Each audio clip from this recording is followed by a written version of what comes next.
Don Quijote de la Mancha. Capítulo 1, que trata de la condición y ejercicio del famoso hidalgo, Don Quijote de la Mancha. En un lugar de la Mancha, de cuyo nombre no quiero acordarme, no ha mucho tiempo que vivió un hidalgo, de los de la lanza,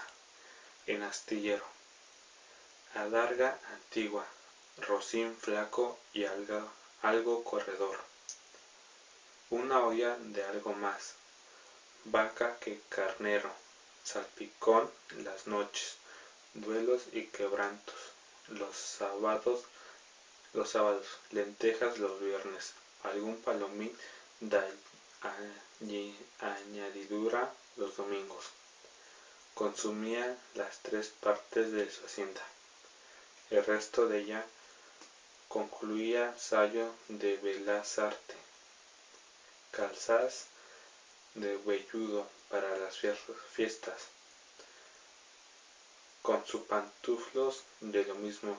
y los días de entre semana se forraban con su vellorín de lo más fino. Tenía en su casa una ama que pasaba de los 40 y una sobrina que no llegaba a los 20, y un mozo de campo y plaza que así ensillaba el rocín, como todo tomaba la podenara. Frisa la edad de nuestro hidalgo con los 50 años. Era complexión recia, seco de carnes, enjunto de rostro, gran madrugador y amigo de la casa. Quieren decir que tenía el sobrenombre de Quijada o Quesada, que en estos hay alguna diferencia en los autores que de este caso escriben, aunque yo conjeturas verosímiles se deja entender que llamaba Quejada. Pero esto no importa poco a nuestro cuento, basta que en la narración de él no se salga un punto de la verdad. Es pues de saber que este sobredicho hidalgo, los ratos que estaban ocios, que eran los más del año, se daba a leer libros de caballerizas con tanta afición y gusto que olvidó casi de todo punto el ejercicio de la casa y aun la administración de su hacienda. Llegó a tanto su curiosidad y desatino en esto que vendió muchas fanegas de tierra de sembradura para comprar libros de caballerías en que leer, y así llevó a su casa todos cuentos para ver de ellos, y de todos ninguno le parecía tan bien como los que compuso el famoso Feliciano de Silva, porque la claridad de su prosa y aquellas intrigadas razones suyas le parecían de perlas, y más cuando llegaba a leer aquellos requiebros y cartas de desafío, donde en muchas partes hallaba escrito: la razón de la razón, que a mi razón se hace de tal manera mi razón.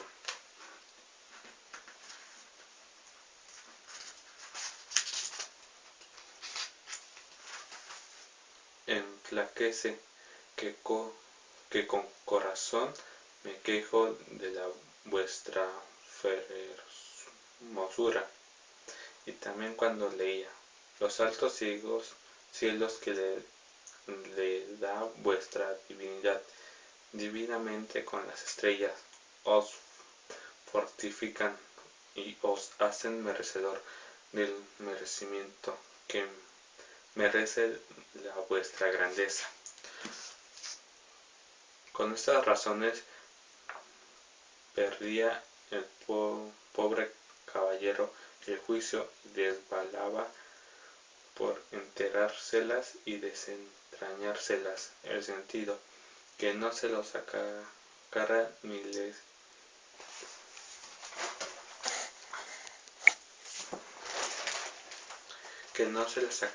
ni las entendiera el mismo Aristóteles, si resucitaba para solo ello. No estaba muy bien con las heridas que don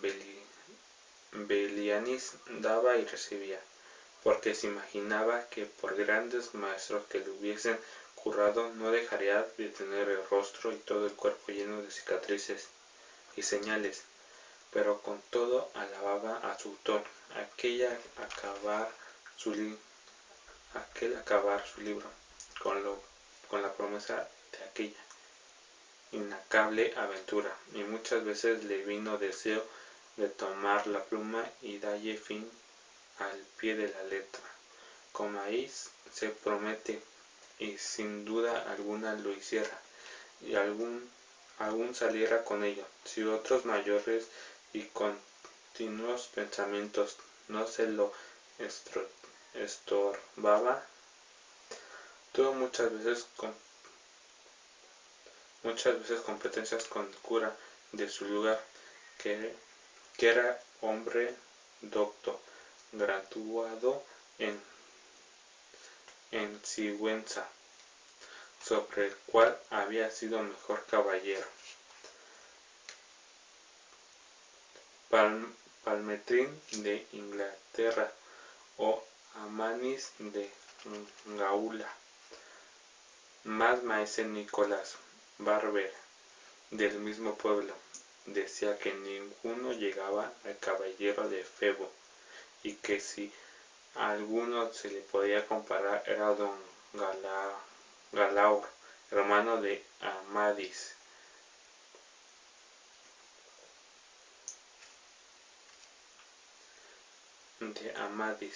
Y Gaul, porque tenía muy acomodada condición para todo, que no era caballero melindroso ni tan llorón como su hermano, y que en lo que le valentía no le iba en cega. En resolución, él se enfrascó tanto en su lectura que se le pasaban las noches leyendo de claro en claro, y los días de turbio en turbio, y así de poco dormir y mucho leer se le secó el cerebro de manera que vino a perder el juicio. Llenósele la fantasía de todo aquello que leía en los libros, así sin encantamentos como el pendencia, batallas, desafíos, heridas, requiebros, amores, tormentas y disparates imposibles, y asentóseles de tal modo en la imaginación que era verdad toda aquella máquina de aquellas soñadas invenciones que leía, que para él no había otra historia más cierta en el mundo. Decía que el Cid Ruy Díaz había sido muy buen caballero, pero que no tenía que haber con él, caballero de la ardiente espada, que de solo una revés había partido por medio dos fierros y descomunales gigantes. Mejor estaba con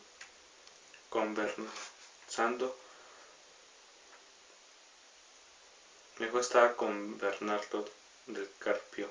porque en Roncesvalles había muerto el Roldán el encantado, valiéndose de la industria del Hércules,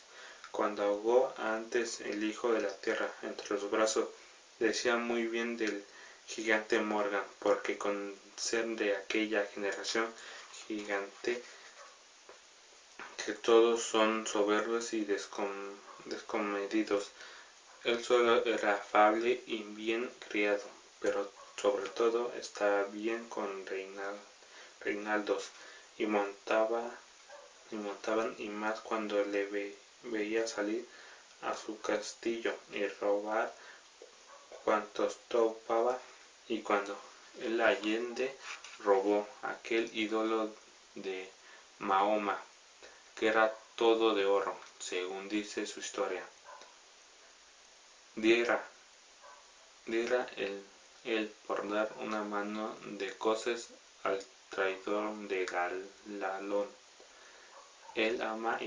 que tenía, y aun a su sobrina de añadidura. En efecto, rematado ya su juicio, vino a dar en el más extraño pensamiento que jamás dio, loco en el mundo, y se fue que le pareció convencible y necesario, así para el aumento de su honra como para el servicio de su república, a ser caballero andante e irse por todo el mundo con sus armas y caballo a buscar las aventuras y a ejercitarse en todo aquello que él había leído que los caballeros andantes se ejercitaban, deshaciendo todo género de agravio y poniéndose en ocasiones y peligros donde acabándolos cobrarse eterno nombre y fama. Imaginábase el pobre ya coronado por el valor de su brazo, por lo que menos del imperio de Trapisonda, y así con estos tan agradables pensamientos, llevado del extraño gusto que en ellos sentía, se dio prisa a ponerse en efecto lo que deseaba, y lo primero que hizo fue limpiar unas armas que había sido de sus bisabuelos, que tomadas del Oril y que llenas de moho luengos siglos había que estaban puestas y olvidadas en un rincón. Limpiólas y aderezólas lo que mejor que pudo, pero vio que tenía una gran falta, y era que no tenía seda de encaje sino morrión simple. Mas a esto suplió su industria, porque de cartones hizo un modo de media celada que encajaba con el morrión, hacia una apariencia de celada entera. Es verdad que para probar si era fuerte o podía estar en riesgo de una cuchillada, sacó su espada y le dio 2 golpes, y con el primero y el punto deslizó lo que había hecho en una semana, y no dejó de permanecer mal la facilidad con la que había hecho pedazo, y por asegurarse de este peligro la tornó a veces de nuevo, poniéndole barras de hierro por dentro, de tal manera que él quedó satisfecho de su fortaleza, y sin querer hacer nueva experiencia de ella la diputó y tuvo que celar finísima de encaje. Fue luego a ver su rocín, y aunque tenía más cuartos que un real y más tachas que el caballo de Gonela, que tantum pellis et ossa fuit,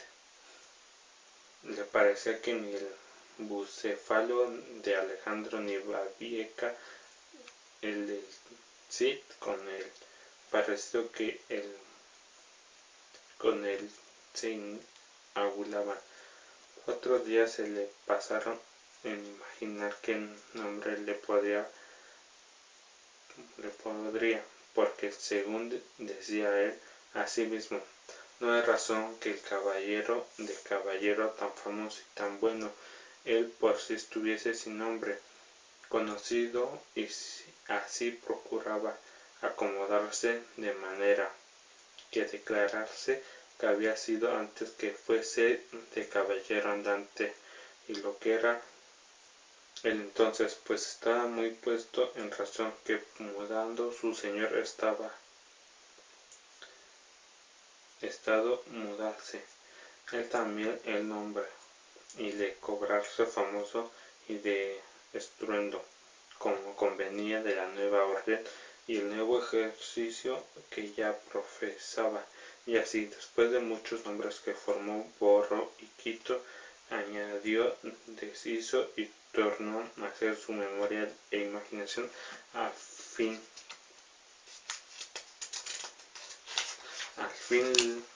le vino a llamar Rocinante, nombre a su parecer alto, sonoro y significativo de lo que había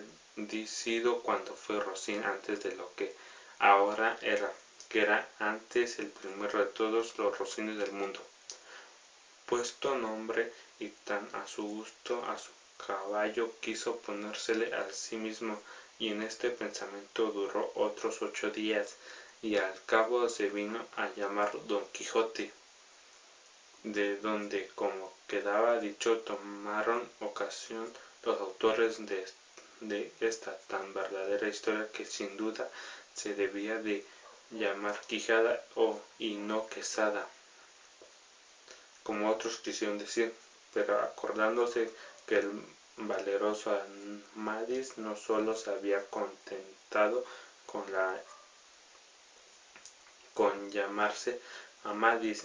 a secas, sino que añadió el nombre de su reino y patria por hacerle famoso, y se llamó Amadís de Gaula. Así quiso, como un buen caballero, añadir a suyo el nombre de la suya y llamarse Don Quijote de la Mancha, con el que a su parecer declaraba muy al vivo su linaje y patria, y la honraba con tomar el sobrenombre de ella. Limpias pues sus armas, hecho de morfín, se la había puesto nombre a su Rocín, y confirmándose a sí mismo se dio a entender que no le faltaba otra cosa sino buscar una dama de quien enamorarse, porque el caballero andante sin amores era árbol sin hojas y sin fruto, y el cuerpo sin alma, decía él. Si yo, por malos de mis pecados o por mi buena suerte, me encuentro por ahí con alguien gigante como de ordinario les acontece a los caballeros andantes, y le derribo un encuentro, o le parto por la mitad del cuerpo, o finalmente le venzo y le rindo, no será bien tener a quien envidiarle presentado, y que entre y se hinque de rodillas ante mi dulce señora, y diga con su voz humilde y rendido: yo, señora, soy el gigante Caraculiambro, señor de la ínsula Malindrania, a quien venció en singular batalla y jamás como se debe alabar caballero, Don Quijote de la Mancha, el cual me mandó que me presentase ante vuestra merced, para que la vuestra grandeza disponga de mí a su talante. Cómo se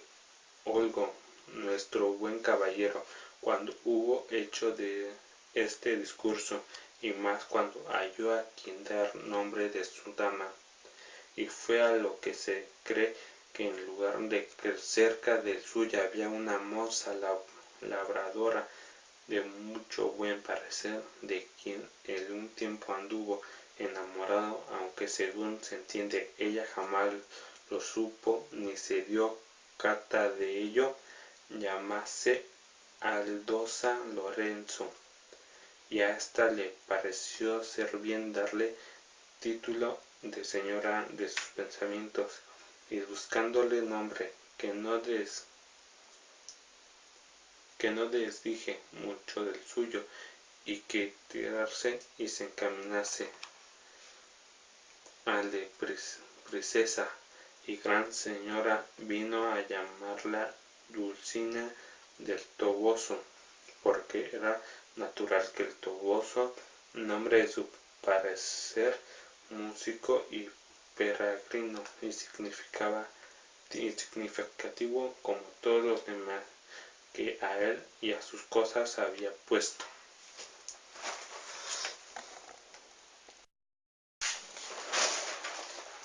Capítulo 3, donde se cuenta la graciosa manera que tuvo Don Quijote en armarse caballero. Y así, fatigado de este pensamiento, abrevió su venteril y limitada cena, la cual acababa llamado al ventero, y cerrándose con él en la caballeriza, se hincó de rodillas ante él, diciéndole: no me levantaré jamás de donde estoy, valeroso caballero. Fastada que la vuestra cortesía me otorgue un don que pedirle quisiera, el cual redundará en alabanza vuestra en pro de género humano.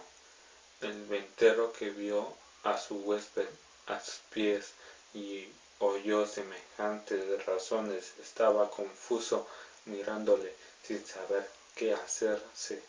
ni decirle, y porfiaba con él que se levantase, y jamás quiso, hasta que le hubo de decir que él le otorgaba el don que le pedía. No esperaba yo menos de la gran magnificencia vuestra, señor mío, respondió Don Quijote, y así os digo que el don que os he pedido y de vuestra liberalidad me ha sido otorgado, es que mañana en aquel día me habéis de armar caballero, y esta noche en la capilla de este vuestro castillo valerme las armas, y mañana, como tengo dicho,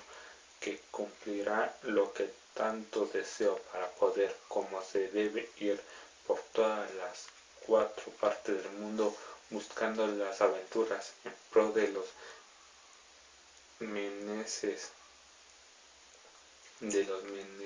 menesterosos, como está a cargo de la caballería y de los caballeros andantes, como yo soy, cuyo deseo a semejantes fañazas es inclado. El ventero, que como está dicho era un poco socarrón y ya tenía algunos barruntos en la falta de juicio de su huésped, acabó de creerlo, cuando acabó de oírle semejantes razones, y por tener que reír aquella noche determinó de seguirle el humor, y así le dijo que andaba muy acelerado en lo que deseaba y pedía, y que tal presupuesto era propio y natural de los caballeros tan principales como él parecía, y como su gallarda parecía mostraba, y que él asimismo en los años de su mocedad se había dado aquel honroso ejercicio, andándole que diversas partes del mundo buscando sus aventuras, en que hubiese dejado los parcheles de Málaga, islas de Triarán, compás de Sevilla, Azojuego de Segovia, la Olivera de Valencia, Rondilla de Granada, Playa de Sanlúcar, Potro de Córdoba, y las Ventillas de Toledo, y otras diversas partes donde había ejercitado la ligereza de sus pies y su sutileza de sus manos, haciendo muchos tuertos, recuestando muchas viudas,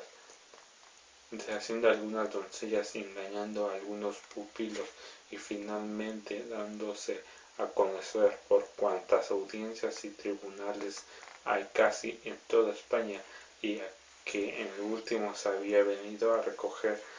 aquel su castillo, donde vivía con su hacienda y con las ajenas, recogiendo en él a todos los caballeros andantes de cualquier calidad y condición que fuesen, solo por las muchas afición que les tenía y porque partiesen con él de sus haberses en pago de su buen deseo. Díjole también que aquel su castillo no había capilla alguna donde poder velar las armas, porque estaba derribada para hacerla de nuevo, pero que en caso de necesidad él sabía que podían valer donde quiera, y que aquella noche las podría valer en un patio del castillo, que en la mañana, siendo Dios servido, se abrían las debidas ceremonias, de manera que él quedase armado caballero, y tan caballero que no pudiese ser más en el mundo. Preguntóle si traían dinero. Respondió Don Quijote que no traía blanca, porque él nunca había leído en las historias de los caballeros andantes que ninguno lo hubiese traído. A esto dijo el ventero que se engañaba, que puesto caso en las historias no se escribían por haberles parecido a los autores de ellas que no era menester escribir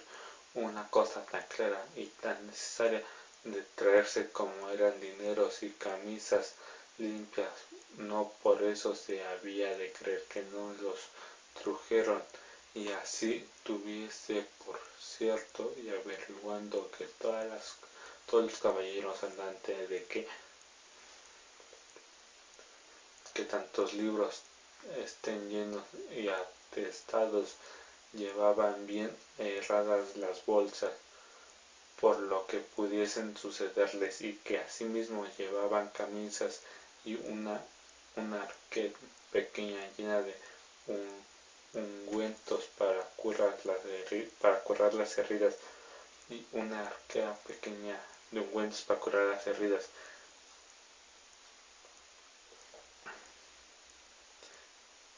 que recibían, porque no todas veces en los campos y desiertos donde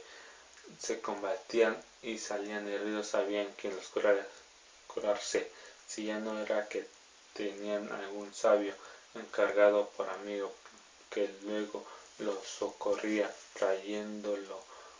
por el aire en alguna nube, alguna doncella o enano con alguna redoma de agua de tal virtud, sin gustando alguna gota de ella. Luego el punto quedaban sano de sus halladas heridas, como si mal alguno hubiese tenido, más que en tanto que esto no hubiese tuvieron los pasados caballeros, por cosa acertada en que su escudero fuesen provenidos de dineros y otras cosas necesarias, como eran hilas y ungüentos para curarse. Y cuando sucedía que los tales caballeros no tenían escuderos, que eran pocas y raras veces, ellos mismos lo llevaban todo en unas alforjas muy sutiles, que casi no se parecían a las ancas del caballo, como que era otra cosa más importancia, porque no siendo por ocasiones semejantes esto de llevar alforjas no fue muy admitido entre los caballeros andantes, y por esto le daba por consejo, pues aún se lo podía mandar como a su ahijado, que tan presto le había de ser que no caminase de ahí adelante sin dinero y sin las pretensiones referidas, y que vería cuando bien se hallaba con ellas, cuando menos se pensaba, prometiéndole don Quijote de hacer lo que se le aconsejaba con toda puntualidad, y así se dio luego orden como velese las armas en un corral grande que a un lado de la ventana estaba, y recogiéndolas don Quijote todas las puso sobre una pila que junto a su pozo estaba, y embarazado su adarga así de su lanza, y con gentil continente se comenzó a pasear adelante de la pila, y cuando comenzaba el paso comenzaba a cerrar la noche. Contó el vetero a todos cuentos estaban a la venta la locura de su huésped, la vela de las armas, en las armazón de caballería que esperaba, admirándose de tan extraño género de locura, enfurecerlo a mirarle desde lejos, y vieron que sosegado además una vez se pasaba, otras arrimado a su lanza, poniendo los ojos en las armas sin quitarlos por un buen espacio de ellas. Acabó de cerrar la noche, pero con tanta claridad de luna que podía competir con el que se las presentaba, de manera que cuando el novel caballero hacía era visto de todos, antojándose en esto a uno de los arrieros que estaban en la ventana ir a dar agua y su recua, y fue menester quitar las armas de don Quijote que estaban sobre la pila, el cual viéndolo llegar en voz alta le dijo: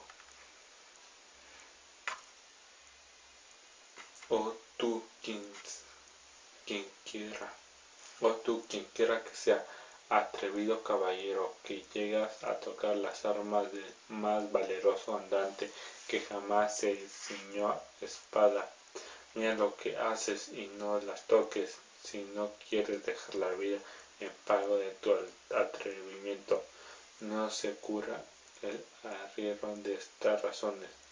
y fuera mejor que se curare, porque fuera a curarse en salud. Antes, trabajando en las correas, las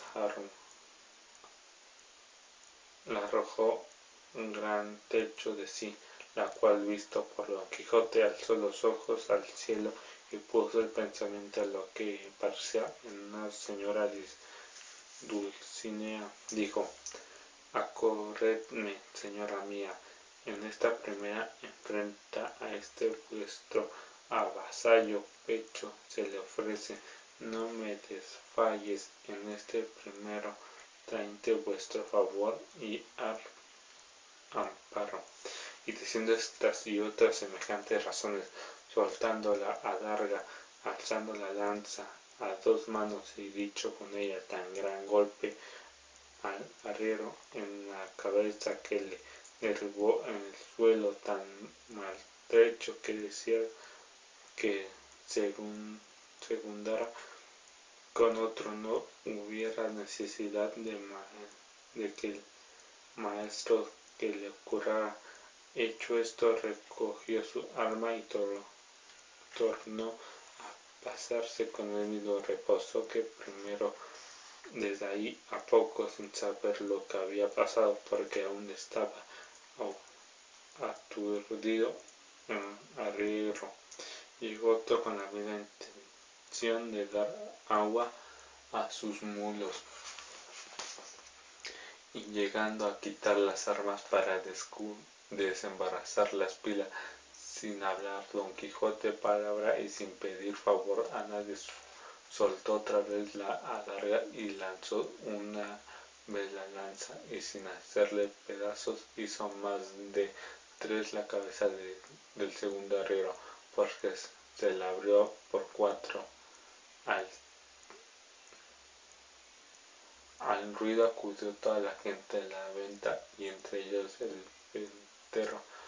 Viendo esto, Don Quijote embrazó su adarga y puesta mano a su espada dijo: «Oh señor, de la fervorosa esfuerzo y vigor del debilitado corazón mío, ahora es tiempo que vuelvas los ojos de tu grandeza a este tu cautivo caballero que tamaña aventura está tendiendo».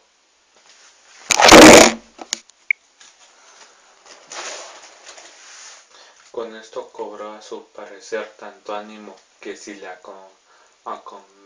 acometieran todos los arrieros del mundo no volvieran el pie atrás. Los compañeros de los heridos que tal los vieron comenzaron desde lejos a llover piedras sobre Don Quijote, el cual lo mejor que podía se reparaba con su adarga y no se osaba apartar de la pila por no desamparar las armas. El ventero daba voces de que se dejasen porque ya les había dicho como era loco y por loco se liberarían, aunque los matases a todos. También Don Quijote las daba mayores, llamándolos de alevosos y traidores, y aquel el señor del castillo era un follón y mal nacido a caballero, pues de tal manera consentía que se tratasen los andantes caballeros, que si hubieran recibido la orden de caballería que él le diera a entender su alevosía. Pero de vosotros sois y baja canalla, no hago caso alguno, tirad, llegad, venid y ofendedme en cuanto pudiereis, que vosotros veréis el pago que lleváis de vuestra sandez y demasía. Decía esto con tanto brío y denuedo que infundía un terrible temor en los que le acometían, y así por esto como por las persuasiones del ventero le dejaron de tirar y dejó retirar los heridos y tornó a la vela de su forma con la misma quietud y sosiego que primero no le parecieron bien al ventero las burlas de su huésped y de poner mío a abreviar y darle la negra orden de la caballería luego antes de que otra desgracia sucediese, y así llegándose a él se disculpó de la insolencia que aquella gente bajaba con él había usado sin que él supiese cosa alguna, pero no habían castigados que daban de su atrevimiento. Díjole, como ya le había dicho, que aquel castillo no había capilla y para lo que restaba de hacer tampoco era necesario, de que todo el toque de quedar armado a caballero consistía en el pescozada y en el espadazo, según tenía noticia del ceremonial de la noche en que aquello en mitad de un campo se podía hacer, y porque ya había cumplido con lo que tocaba al velar las armas, que con solas 2 horas de vela se cumplía, cuando más que él había estado más de 4. Todo se lo creyó Don Quijote y dijo que él estaba ahí pronto para obedecerle, y que concluyese con la mayor brevedad que pudiese, porque si fuese otra vez acometido y se viese armado caballero, no pensaba dejar persona viva en el castillo, excepto aquellas que él le mandase, a quien por su respeto dejaría.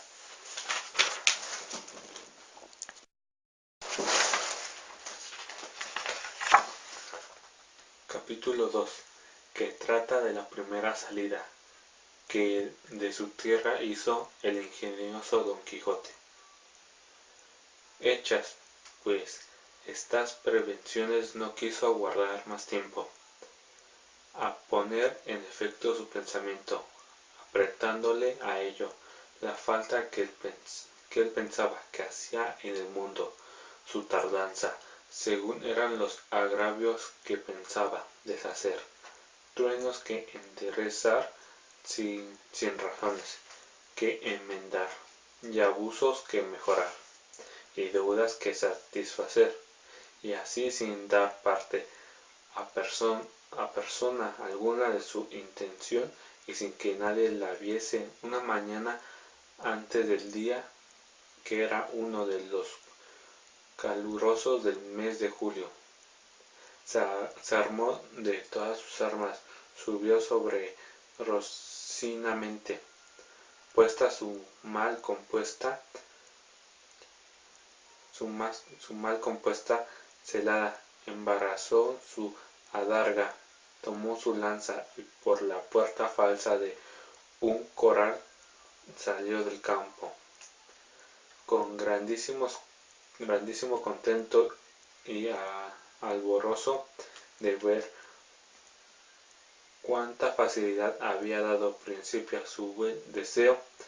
Más apenas se vio en el campo, cuando le asaltó un pensamiento terrible, y tal que por poco le hiciera dejar la comenzada empresa, y fue que le vino a la memoria que no era armado caballero, y que, conforme a la ley de caballería, no podía ni debía tomar armas con ningún caballero, y puesto que lo fuera, había de llevar armas blancas como noble caballero, sin empresa en el escudo, hasta que por su esfuerzo la ganase. Estos pensamientos le hicieron titubear en su propósito, más pudiendo más su locura que otra razón alguna propuso que hacerse arma caballero del primero que topase, a imitación de otros muchos. Así lo hicieron, según él había leído de los libros que tal le tenían. En lo que las armas blancas pensaba limpiárselas de manera, entendiendo lugar que lo fuesen más que un armiño, y con esto se quieto y prosiguió su camino, sin llevar otro aquel que su caballo quería, creyendo que aquello consistía la fuerza de las aventuras. Yendo, pues, caminando, nuestro flamante aventurero iba hablando consigo mismo y diciendo: ¿Quién duda, sino que los venideros tiempos, cuando salga a la luz la verdad historia de mis famosos hechos, en el que el sabio que los escribiere no ponga cuanto llegue a contar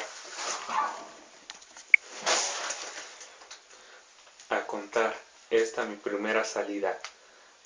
tan de mañana, de esta manera, apenas había rubicuado Apolo, teniendo por la faz de la ancha y espaciosa tierra las doradas hebras de su hermoso caballero, y apenas los pequeños y pintados pajarillos con sus arpadas lenguadas había saludado con dulce y meliflua armonía la venida de la rosada aurora, que, dejando la blanda cama del celoso marido por las puertas y balcones del manchego horizonte, a los mortales se mostraba cuando el famoso caballero Don Quijote de la Mancha, dejando las ocasiones plumas, subido sobre su famoso caballero Rocinante, y comenzó a caminar por el antiguo y conocido campo de Montiel, y era la verdad que por él caminaba, y añadió diciendo: dichosa la edad y siglo dichoso aquel donde saldrá a la luz las famosas hazañas mías, dignas de entallarse en bronce, esculpirse en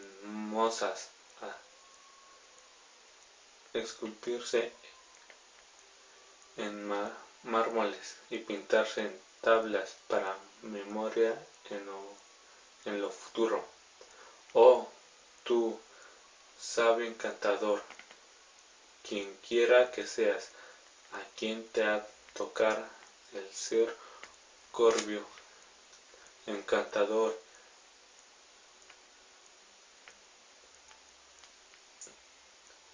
de esta peregrinada historia, regote que no te olvides de mi buena Rocinante,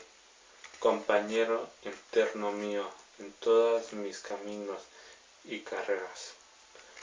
Luego volvía diciendo como si verdaderamente fuera enamorado: oh princesa Dulcinea, señora de este cautivo corazón,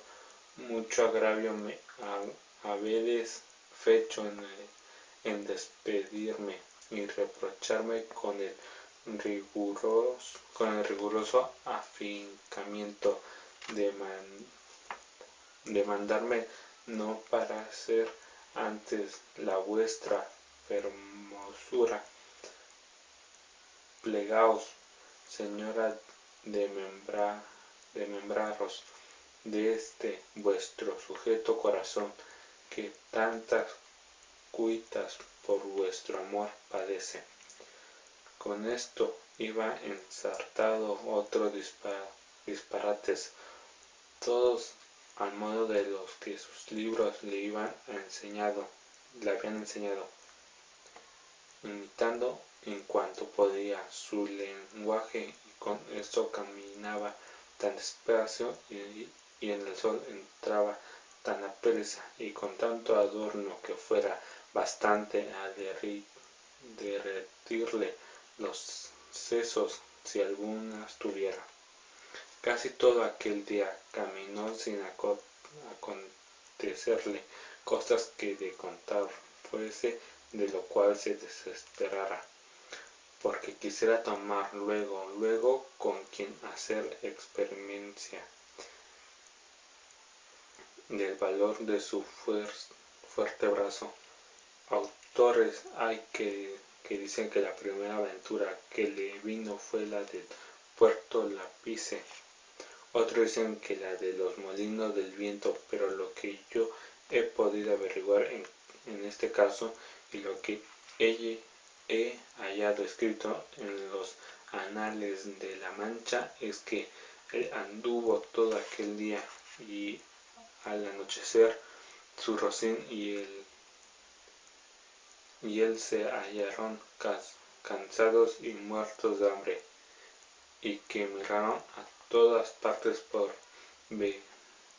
ver si descubrían algún castillo o alguna majada de pastores donde recogerse y donde pudiese remediar su mucha hambre y necesidad. Vio no lejos del camino por donde iba una venta que fue como si viera una estrella que no a los portales sino a los alcazares de su redención le encaminaban. Diose princesa a caminar y llegó a ella a tiempo que anochecía. Estaban acaso a la puerta dos mujeres mozas, de estas llamaban del partido, las cuales iban a Sevilla con unos arrieros que en la ventana aquella noche acertaron que hacer jornada,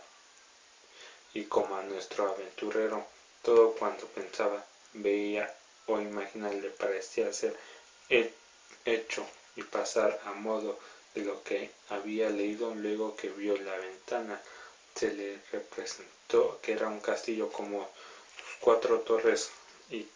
chapiteles que lucían plata, sin faltarle su puente levadiza y honda cava con todos aquellos adherentes que semejantes castillos se pintaban. Fuese llegando a la ventana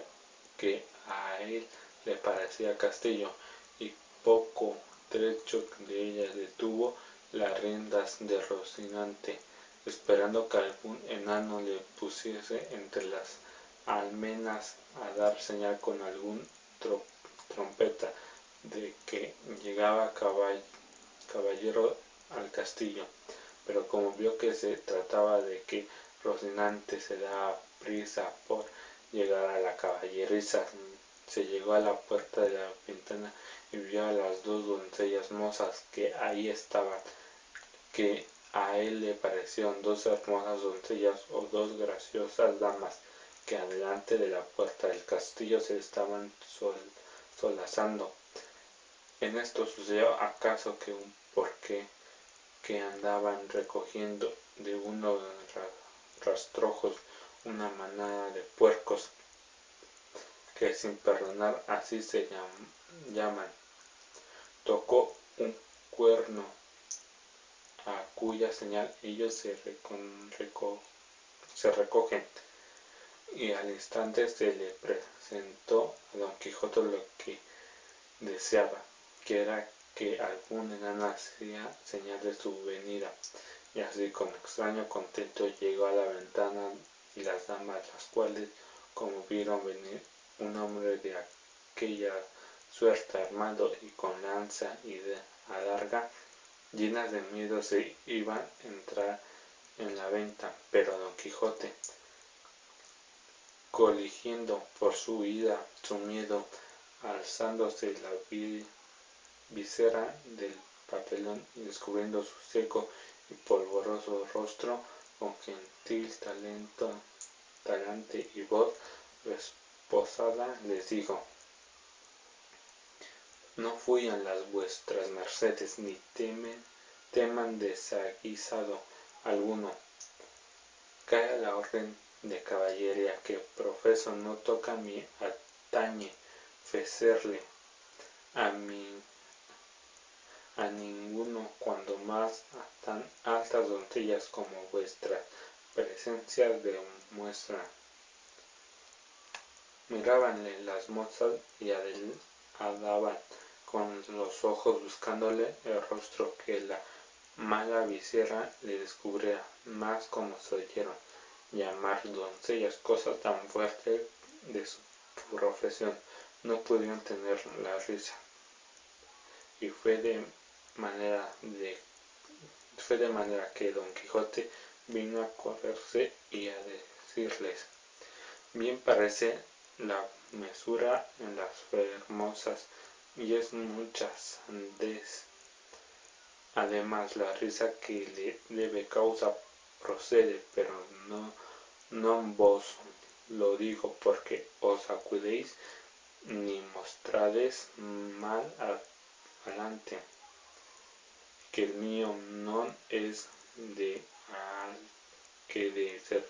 serviros. El lenguaje no entendió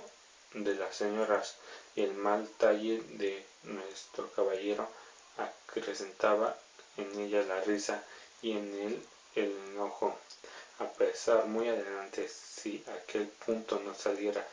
el ventero hombre, que por ser muy gordo era muy pacífico, el cual viendo aquella figura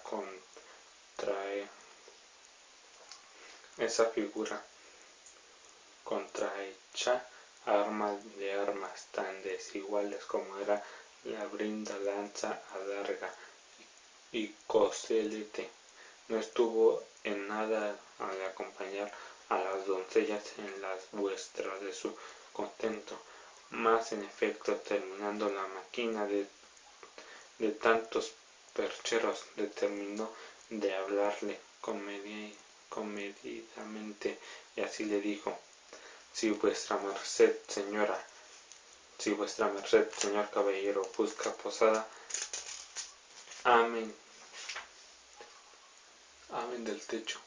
porque esta venta no hay ninguno. Todo lo demás se hallará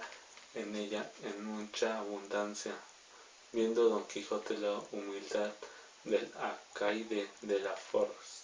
fortaleza, que tal le pareció a él el ventero, y la venta respondió: para mí, señor castellano, cualquier cosa basta, porque mis arreos son las armas, mi descanso el pelear, etc. Pensó el huésped que el haberle llamado castellano había sido por haberle parecido de los santos de Castilla, aunque él era audaz, y de los de la playa de Sanlúcar, no menos ladrón que Caco, y menos maleante que estudiante o paje. Y así le respondió: según eso, las camas de vuestra merced serán duras peñas, y su dormir siempre velar, y siendo así, bien se puede apear con seguridad de hallar en esta choza ocasión y ocasiones para no dormir en todo un año, cuanto más en una noche. Y diciendo esto, fue a tener el escribo a Don Quijote, el cual se apeó con mucha dificultad y trabajo, como aquel que en todo aquel día no se había desayunado. Dijo luego al huésped que le tuviese mucho cuidado de su caballo, porque era la mejor pieza que comía pan en el mundo. Muy raro en el entero, y no le pareció tan bueno como Don Quijote decía, ni aun la mitad, y acomodándole en la caballeriza, volvió a ver lo que su huésped mandaba, la cual estaban desarmando las doncellas que ya se habían reconciliado con él, las cuales, aunque le había quitado el peto y espaldar, jamás supieron ni pudieron desencajarle la gola, ni quitalle la contrahecha celada que traía atada con unas cintas verdes, y era menester cortarlas por no poderse quitar los nudos, mas él no lo quiso consentir en ninguna manera, y así se quedó total aquella noche con la celada puesta, que era la más graciosa y extraña figura que se pudiera pensar, y al desarmarle, como él se imaginaba que aquellas traías y llevaba que le desarmaban eran algunas principales señoras y damas de aquel castillo, le dijo con mucho donaire: nunca fuera caballero de damas tan bien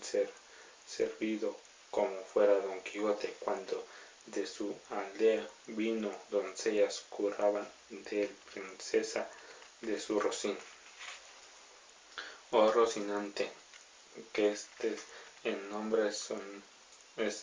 el nombre, señoras mías, de mi caballo, y Don Quijote de la Mancha el mío, puesto que no quisieran descubrirme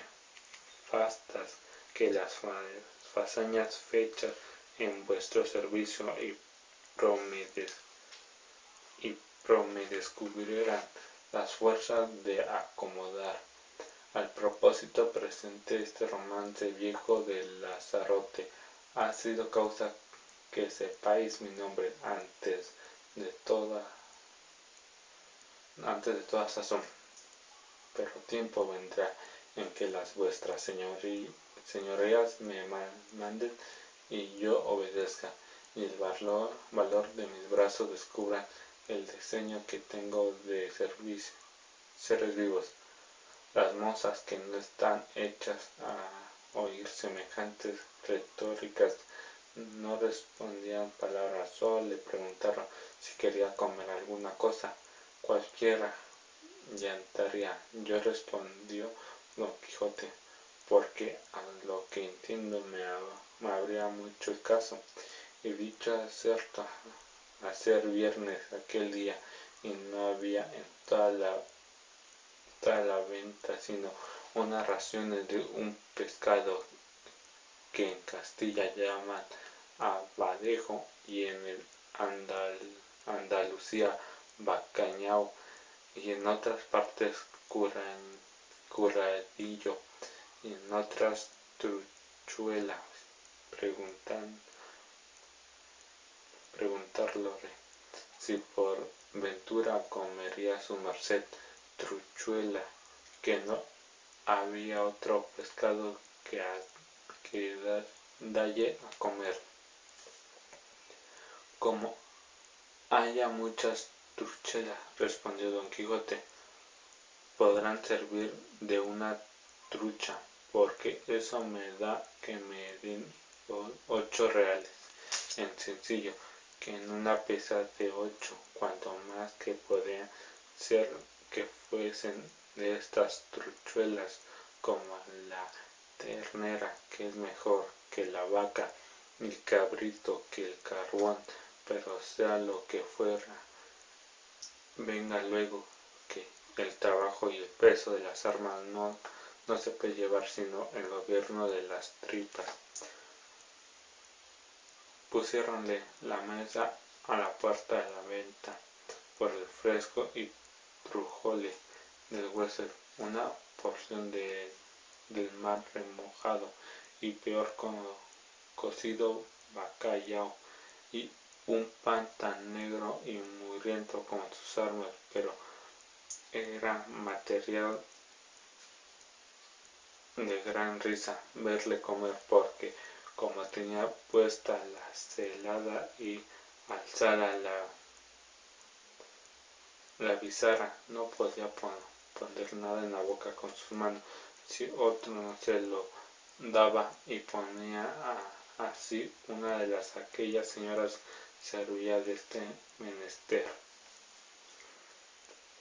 Mas al darle de beber no fue posible ni lo fuera si el ventero no hordara una caña y puesto él un cabo en la boca, por el otro le iba echando el vino, y todo esto le recibía impaciencia a trueco de no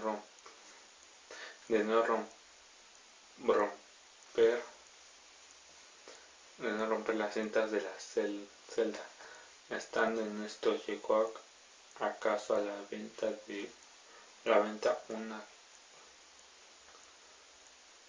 una castrador de puercos,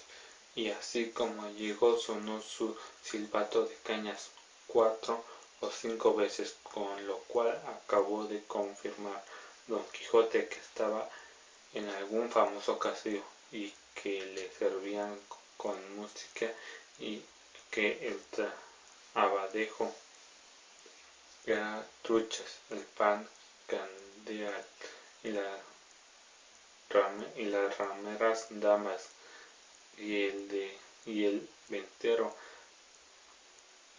castellano del castillo, y con esto daba por bien empleado su determinación y salida, mas lo que más le fatigaba era el no verse armado caballero, por parecerle que no se podía poner legítimamente en aventura alguno sin recibir la orden de caballería.